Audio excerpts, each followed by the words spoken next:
Hello, magandang umaga. Welcome back to my channel and this is Joanne Charis. Ay, pa ganun na ako. Bago namin iwan yung lugar na to kasi balak na namin lumipat.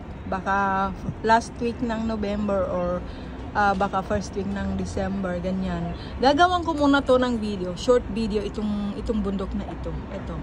Kasi anong time na galing kami ng ang tawag nito ng Yunlong, umikot kami diyan.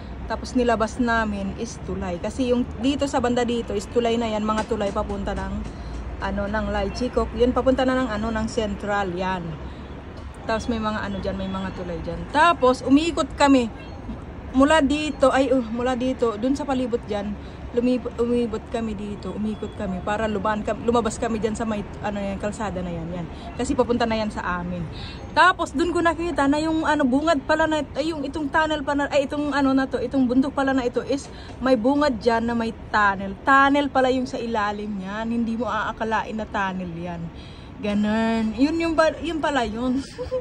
Ngayon ko lang nagawan to ng video. Matagal ko nang balak gawa ng video kaso busy ako mag-alaga ng mga babies. Ayan. Tapos basta nakakamangha kasi yung mga construction tama ba? Dito is ginagawa nila yung binabayad sa kanila. Hindi katulad ng iba dyan, binubulsa. Kasi dito ay nakakamangha yung lugar dito kasi katulad nung nakatira ako doon sa may taas, sa Walking Hill. Taas na yun, nakikita mo na lang yung Kaulo, nakikita mo na yung Macau doon nung nandun ako. Hindi pa kasi ako naggaganito nung dati. Nasa taas na taas kami. Sabi ko, wala na sigurong mga bahay dyan kasi mga bundok na. So ito na lang siguro yung Hong Kong. Kasi nakikita ko dati is marami na yung paligid yung Hong Kong is bundok. Nung lumipat ako ng bahay, kasi dati hindi naman gala yung mga amo ko. Nung lumipat ako dito sa amo ko sa nabago is gala. Doon ko napatunayan na lahat pala ng bundok na yan, pagkataas ng bundok na yan is maraming mga magagandang bahay o magagandang building, may magagandang lugar, magagandang mall dyan sa lugar na pagkatapos ng bundok. Kaya pala dito is, akala mo bundok kasi yun pala, lahat ng bundok dito is may mga tunnel, ganun. Ginawa nila ng tunnel. Sana all may tunnel.